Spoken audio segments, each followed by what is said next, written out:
Heavenly Father, guide us in this video, alarming new topics, and bless the life of the students and especially some teacher. And all of these we pray to our Almighty Jesus, Almighty God. Amen. Amen. Thank you, Colin. So you now take your seats. So how are you today, class? How do you feel today? Especially you, Sarah. How do you feel today? I'm not totally okay, ma'am. I get nervous. Okay, just relax and take it slowly. And if you need anything, just call me or tap me. So now let me check your attendance. Colin, Douglas, Present, ma'am. Panduma, Sarah, Makasuan. Okay, so it seems like everybody's here. So I have just one class rule. So just respect one another. So before we begin our class, can anyone recall our past lesson? Anyone?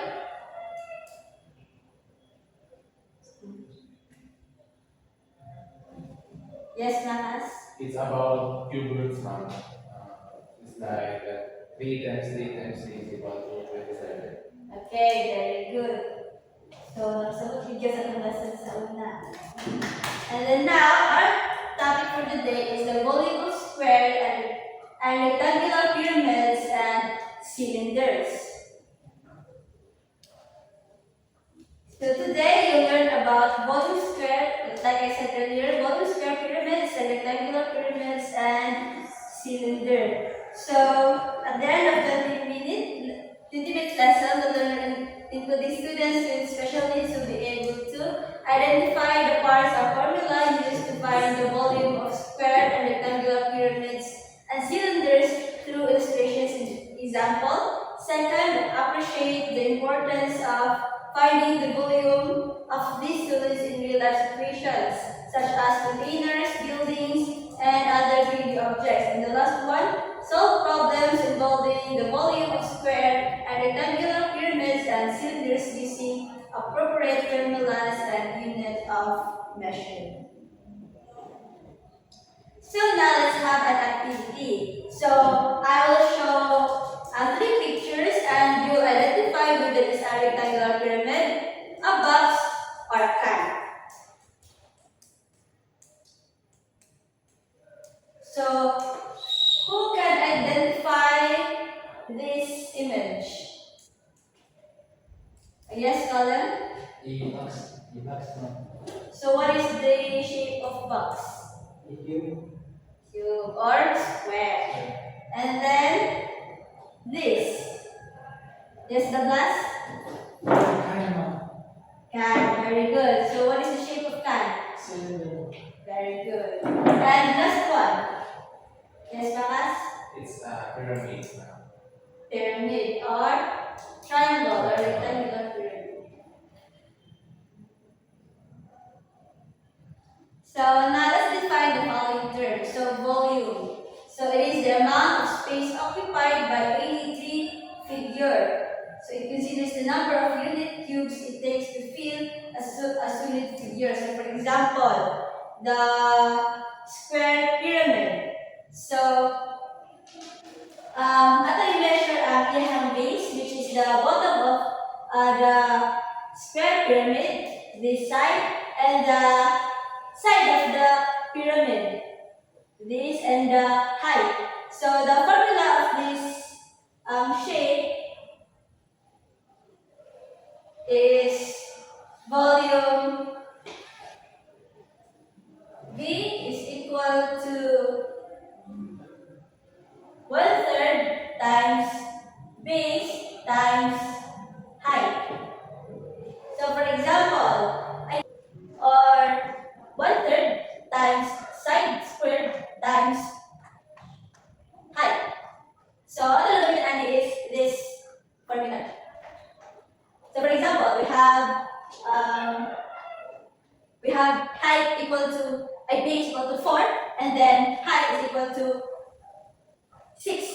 So 1/3 times 4 squared times 6.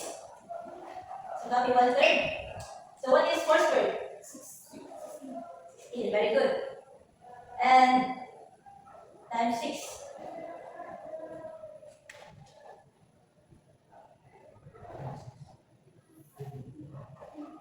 So 1/3 times 16 times 6.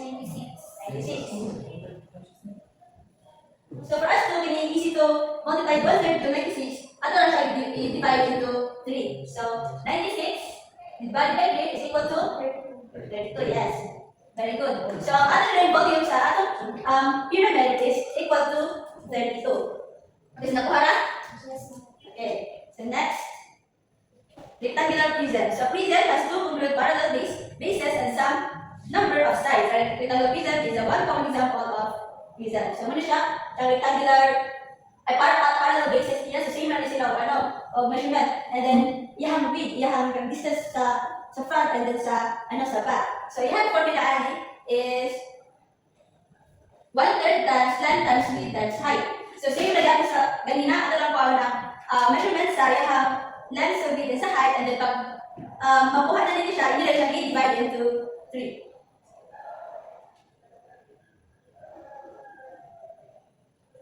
Have the cylinder. So a cylinder has two circular faces but has no edge and vertices. So muna siya ang duha ka circular faces. So ang what dili is ang height and radius. So sa radius? Radius is half sa diameter ba diameter sa kini-measure sa whole circle distance. So radius is half. So ang formula natin is volume is equal to pi r squared h. So mas kay ay ito ba sa pi? 3.14. Yes, very good. 3.14. So for example, we have ang height nato is 10, and then ang atong radius is 5. Yes, takas. Sabi na sa ID. Are you okay, Sarah? You just relax and I think we'll continue. And then just inhale slowly and exhale. Okay, masama, gawas ka or correct? Okay, just relax and breathe slowly, okay? And then just tingnan ako if hindi mo kaya. So, as nakita to, so if you have 10 sa height and then radius is equal to 5, so we have pi r squared h.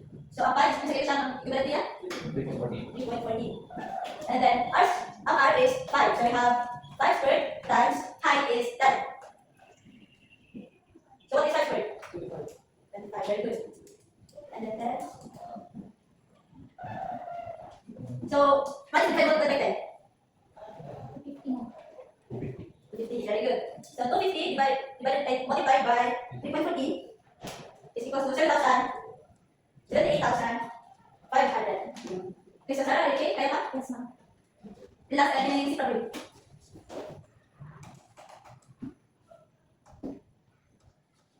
So, nasa mo? Na may question, clarification? Yes, ma'am. Para sa mga mo?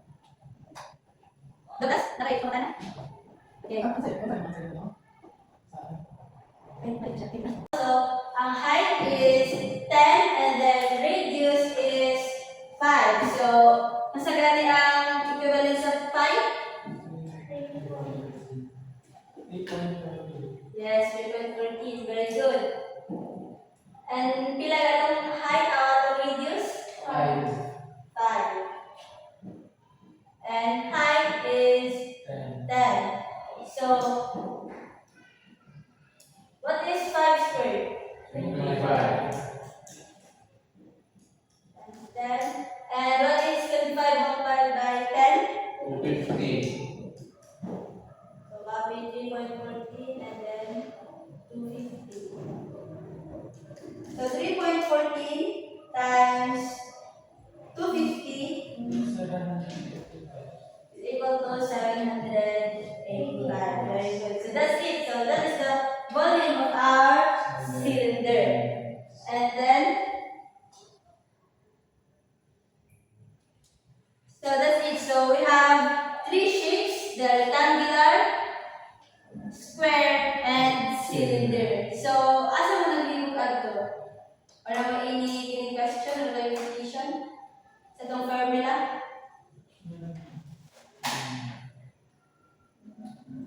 Then, so karon we have one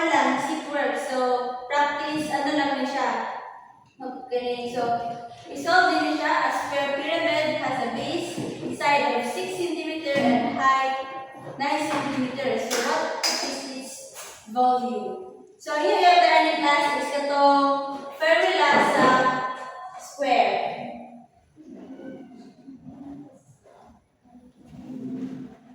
So I give you 5 minutes to answer the paper.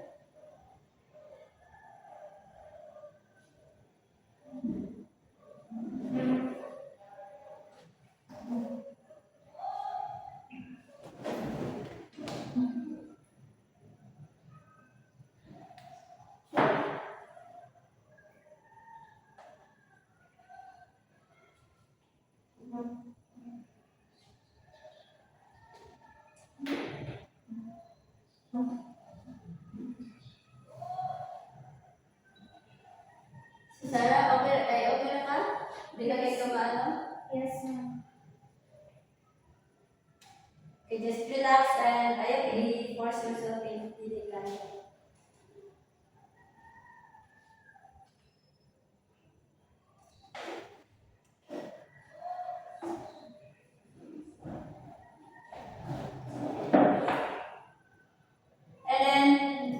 And then reminder lang dahil class ha, it's okay to kining feel kung hindi mo okay kapag it's okay to be not to be okay. So just inalang ka kay Juan. Sumala mo? Wala pa. Yes, ma'am. Yes, ma'am.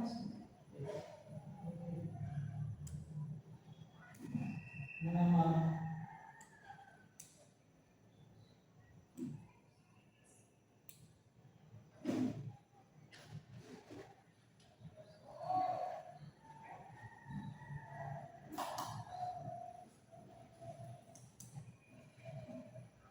So this answer is ang Juan.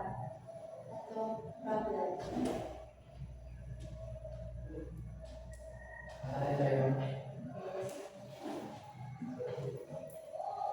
So second ang formula sa square. Formula is 1/3 multiplied to side squared times the base. Ay, height. Height. So we have the value of our side 6. Multiplied by the value of Ang base, kaya mana na siya ang side.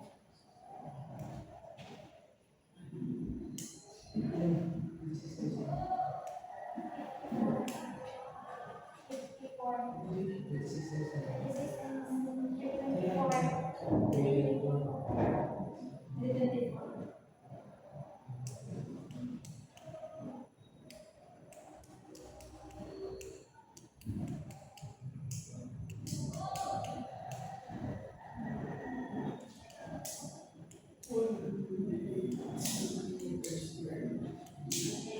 So let's see if knowledge is correct.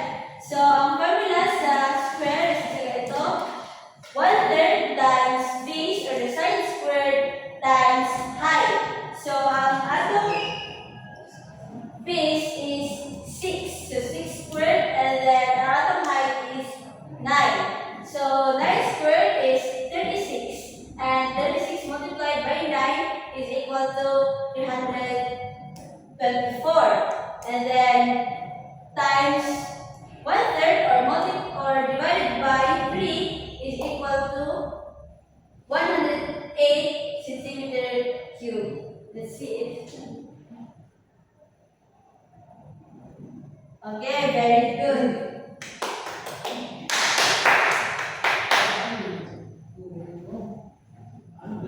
So I can see that every nakuha sa tanan. So ano tayo sa example. So I'll give you 2 minutes to answer it. Or na maka-answer na?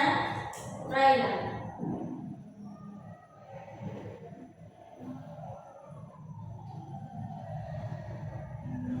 Okay.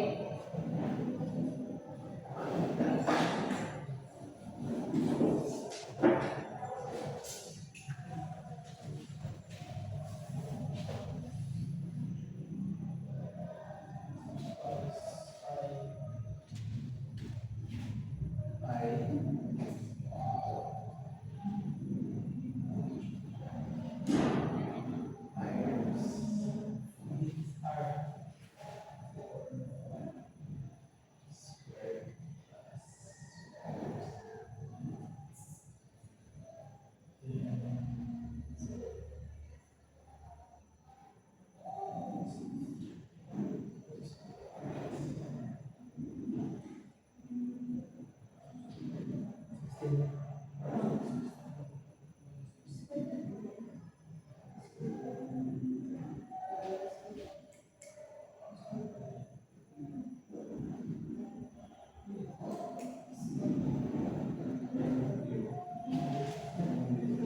let's see.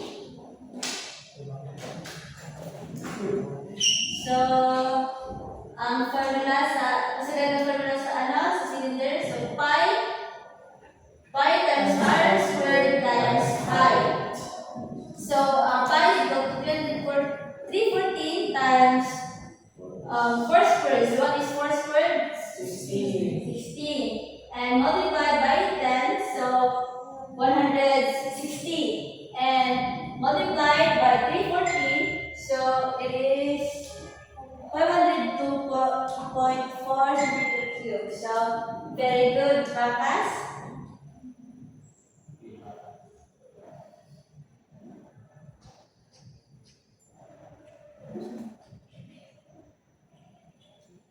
So, for a review, so we have 3 shapes, and then we have also 3 formulas. So, sa square, we have volume is equal to 1/3 times base times height. And remember, base is side squared. So, mas mamalik mo na, i-diretso din siya i-time. So, long lagi tayo na siya. And then sa rectangular, we have B is equal to length times width, or volume is equal to 1/3 times length times width times height.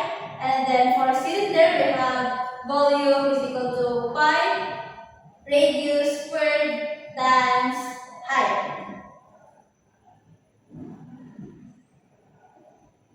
So now ready na mo sa itong assessment? Or na ba mo yung questions?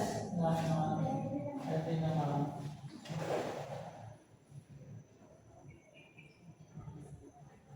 So you have 5-item quiz. So it is fill in the blank. And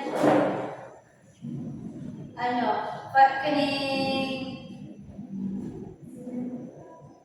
finding the volume. So ano, isunod lang siya sa 1 per sheet of paper, and I give you 3 minutes time, 3 minutes. Okay, so you now start.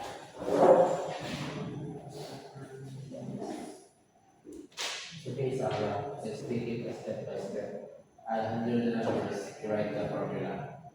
Thank you, one.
Are you okay?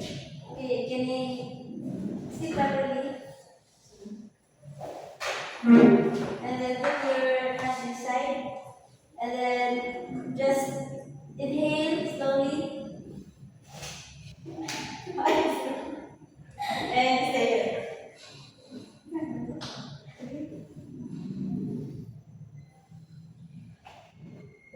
Okay, just relax. Kaya na? Dito na kasi. Okay, dinagal ka? Kasi yung papel. One more minute.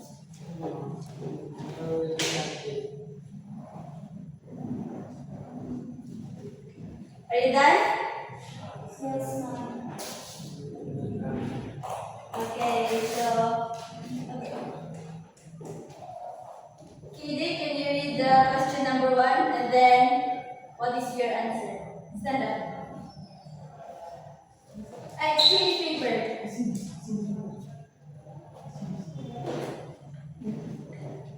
The formula for finding the volume of a square pyramid is volume equals 1/3 and s squared that side. Okay, let's see. You're wrong. So it's 1/3 times. Ay, okay na dito siya. Pero ang formula ng pagsulat is 1/3 times base times height. So, 0.5 na to siya. Once lang. 0.5 na to siya. And then, kung na-check, kung answer mo din yung answer, so 1 point.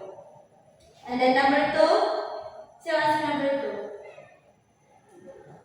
Sarah? Okay, stand up.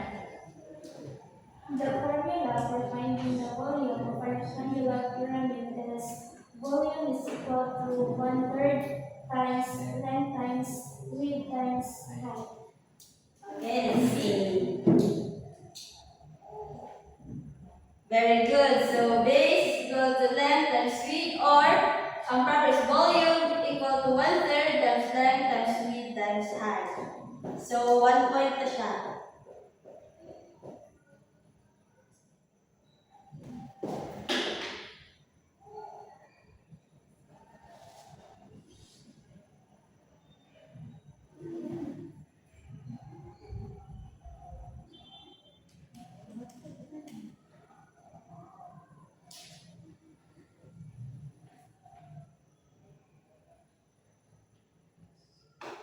So number 3.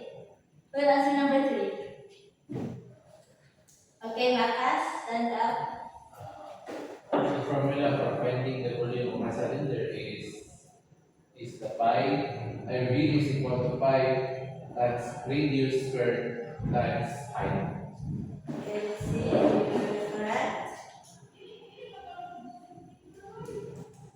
So Pi.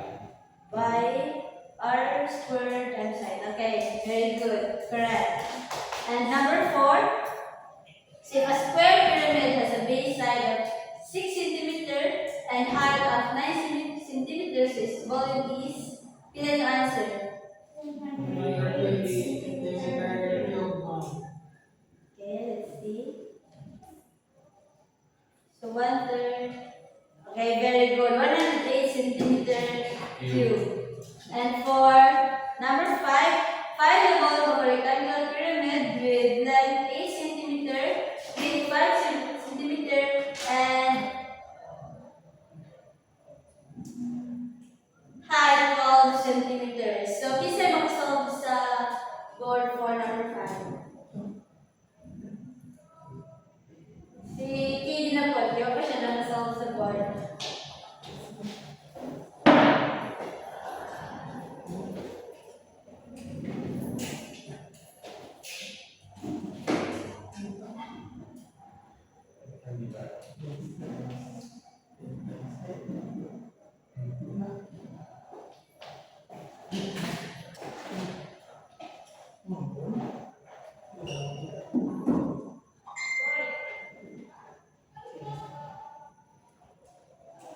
Length times width times height.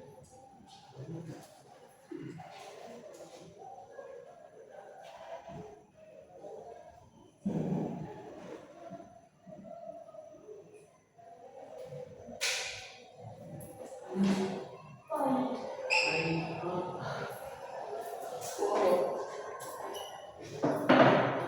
Let's see. So, Base length and width. Actually, gamit na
pi over radius squared times base. For rectangular is length times base times length times width times height. That's the triangle is 1/3 because base times height. Very, very good. So, what is volume again, Mr. Colin?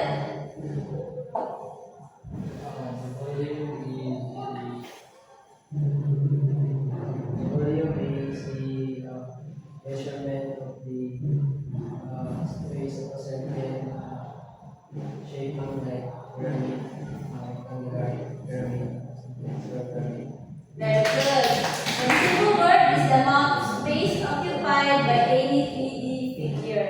So each student figure has different formulas to calculate their volume. So hihingan ni Makas. So very good, everyone.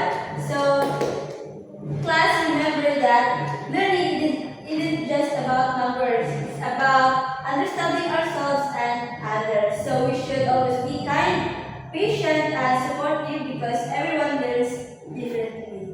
That's all